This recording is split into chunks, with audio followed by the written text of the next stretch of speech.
We need to be prepared and not panicked.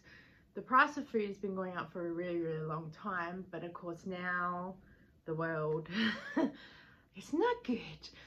And there are some things that we can do to make sure that we are prepared and not panicked. So today's video, I'm going to be sharing with you 15 items that I think you should be stockpiling that's going to help you be happy, and some tips and tricks to help you do that. If we haven't met before, hey, I'm Kelly. I'm the Frugal Fun Mum. I teach people about realistic life, frugality, how it all fits together. I'm also in my car right now because being in the kitchen, I was standing in front of the cookies that people want to get to. The sound is also better in here. I'm a very real life mum. I'm also the mum to children who are autistic. We're an ADHD autistic household, and I believe that I can effectively and easily explain and educate and help people with everyday life things that's not in a panic way. So I thought that I'd go through the 15 items that we stockpile and that I believe others should as well, and some tips and tricks, because they're really the things that are going to help you, especially if you're on a budget. As I mentioned, I'm already seeing a lot of gaps in the shelves. People have already started panic buying. Yesterday was tins of tomatoes, rice, and also toilet paper. We do not want a repeat of 2020, and I just feel like if you are prepared, then you're not panic buying, especially if you don't have the budget to do so. Grabbing 1 or 2 items along with your weekly shop are going to help you with a little bit of stockpile. Also, if you can dedicate a little bit more of your budget to do so, or even do a separate shop, which I will have coming up in another video, to hold that for a stockpile is really going to help you. Stockpiling for me, I've been doing it for quite a few years. I have quite a few videos on the channel sharing all the things that I've done, mostly at Woolworths when I would go once a month and get the 10% off. And those things just sit in the pantry. I still have some of those things. I get things like UHT milk because I don't want to have to leave the house. Milk is one of those things that you can just run out at any time. And if I don't have to get up and leave the house, win-win. Because also, if I have to leave the house to go and get milk, it's gonna cost me $30. Maybe not so much now. I have a little bit more of control, but I will go, oh, we need the milk. I'll just look for some markdowns. Is there any other things on special? What's going on? What should I grab just in case? I also just feel like if everyone's prepared, then we can support each other as well, and we're not in that panic and we're more comfortable, and you could help your neighbor, come together as a community as well. And I think it's just a way of supporting one another, because the world, we're in an uncertain time as it is. And I know that people like myself who are parents of children with special needs, we're struggling enough. We don't need extra drama on top of life. So if there's a way that we can help educate fairly and calmly, then I'm gonna do it. Because when I joined YouTube 5 years ago, I couldn't find what I wanted, and I needed to find someone who I could relate to. I get messages from people that tell me you love my videos because of that, because I think a little bit weird. I think outside of the box. And I thought, these are the things that I think about. I'm gonna share them because people watch and go, yep, that's what I'm thinking. So the first thing is, have a look at your budget. Is there a way when you're shopping that you could put a little something in there? The main thing that I always have running through my head is 1 for now, 1 for later. I know in the USA they talk a lot about 1 for now, 2 for later. Maybe though you could only afford 1 extra thing, and that's okay. Growing up, and even now, we always had this thing, as soon as you open 1 packet, there better be a backup. Otherwise, you should probably buy 2 next shopping rounds. So you won't ever be in that we've run out. I ran out of frozen corn last week, and let me tell you, panic, because it delayed all this bulk food shopping I was doing. And there's one of the things that I pretty much never, ever, ever run out of. How it happened, I do not know. So these are trying to keep on top of everything, which brings me to tip number 2, keep some lists. I've done the pantry tour before, and I've been showing you what we've had, and I had a list stuck on the door of, I always want a maximum, say, of 4 tin tomatoes, and when I went through there was only 2, so that meant 2 had to go on the shopping list, which if I got 1 this week and maybe 1 next week, so be it, if I didn't eat any meals that week. But if I already had a meal planned that I needed tin tomatoes for, then I was buying 2 to cover it, which then meant that something else can't go in the trolley. When I was growing up, money was tight, and I have just learnt you go without. It's what it is, and it can be a hard pill to swallow in today's day and age, but if we run out of something, we wait till the next shopping trip, or we do something else. Back in the war, you know, it was make do, mend, or go without. I'm very grateful to have grown up before the internet and have grandparents that have taught me a lot of stuff. I think it has really helped me. So I'm not always like, I need to go to the shop because we've run out. I understand the panic of running out of food, especially if it's kids' school snacks, especially if your children have special needs, texture or sensory around foods, and that is their safe food. Get to the shop. But anything else, if you've run out of something, so like eggs, can you work out a substitute? Which brings me to tip number 3. Think about the foods that you eat and what you could eat instead of, either to spread out food, or if you've run out, to replace it. Something like a mashed banana or stewed apples can help replace an egg, some oil for your fats and things like that. So if you could start doing some Googling of your recipes and working out what foods could replace other stuff, it's really going to help you stretch and ration out the food that you do have if you need to be in that situation. Who knows? Also, it could help you maybe discover some new recipes. Tip number 4 is eat what you store and store what you eat. Don't stock up on cans of lentils in our household. We're not going to eat them. There's no point us having them. Also, to have them to trade with someone else, it's not going to work that way. There are foods that my family will not eat. And for anyone who starts with they'll eat something if they're hungry enough, no, they won't. Not autistic. They will shut down before they think, okay, I'll try and tell my brain to give it a go. They're gone without, and it's not going to be good, trust me. So get what you're going to eat and stock it. So number 5 would be keep a list of all the foods that you do eat, but then track how often you go through those foods and how often you need to replace it. So we're talking about having one thing open or having a backup, and then looking at when you will need to get the backups when the backup becomes the open thing. It will help keep you on top of your budget, so then you can go to the shops with a weekly budget and spend that. You're not having some weeks it's a big blowout and some weeks it's a smaller one.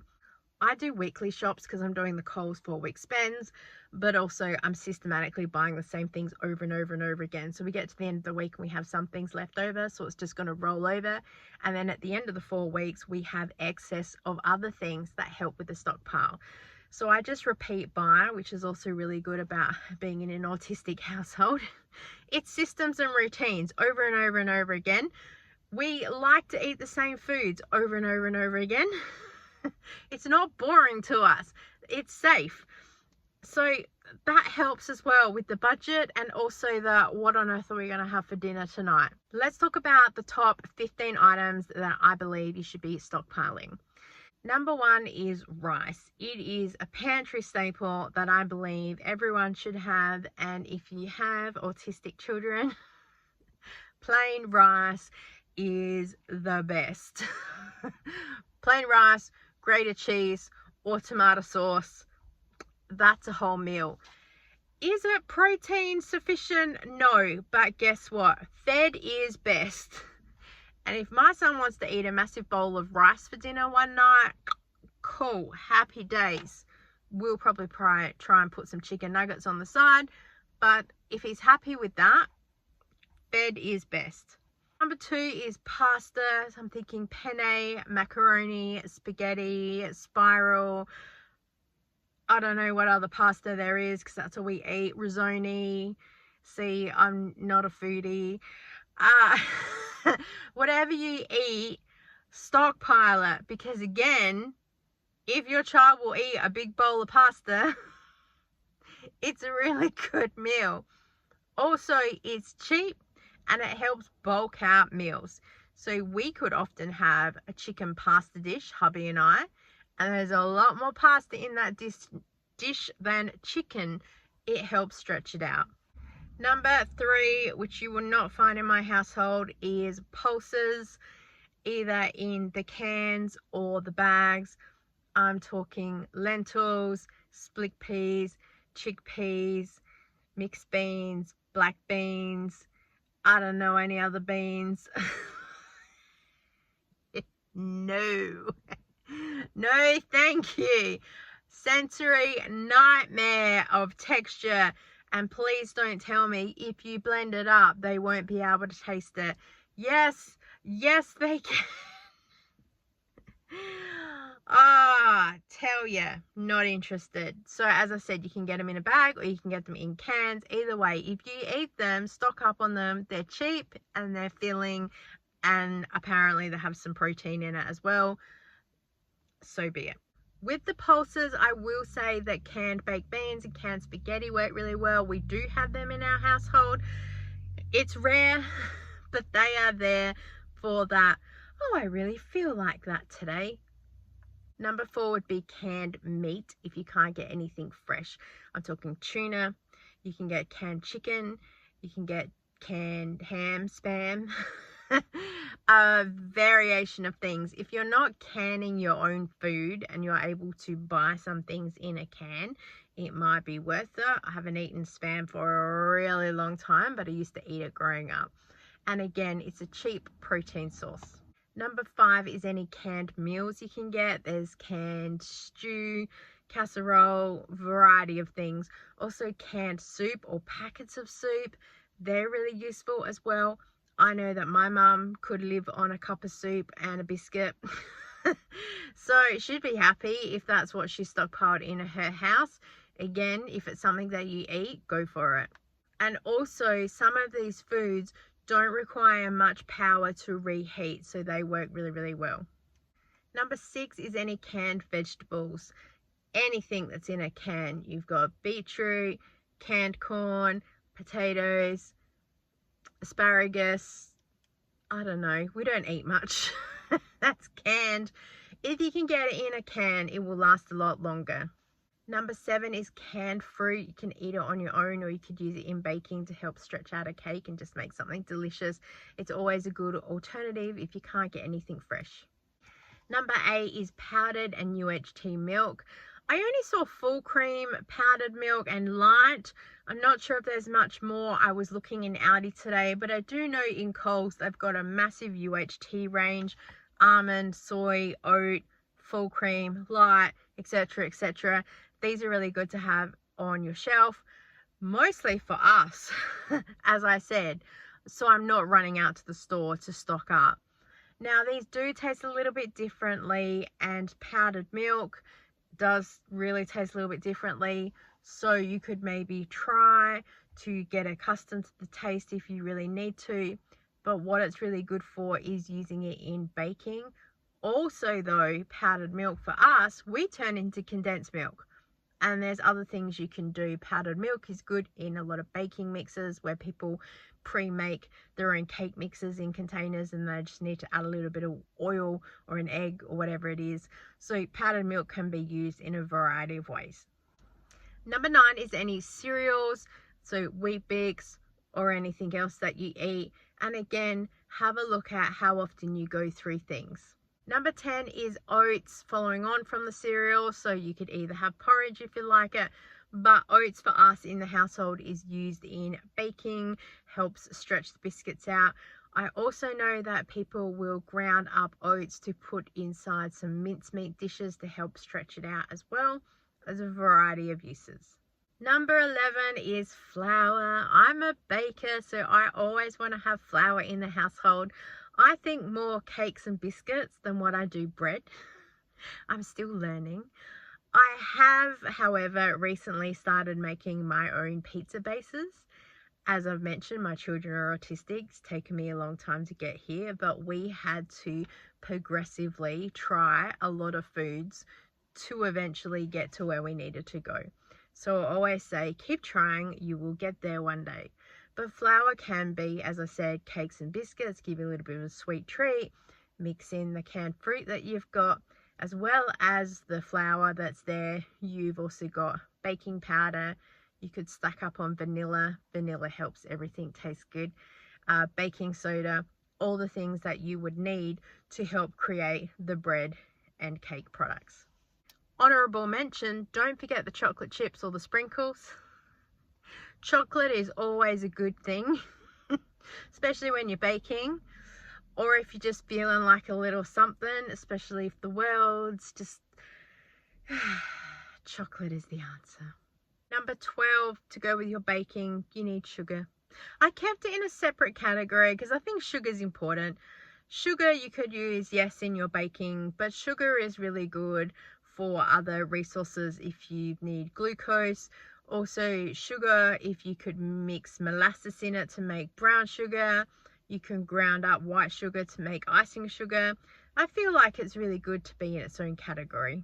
Following on from that, number 12 is honey. It lasts a really, really long time, and honey on toast is delicious.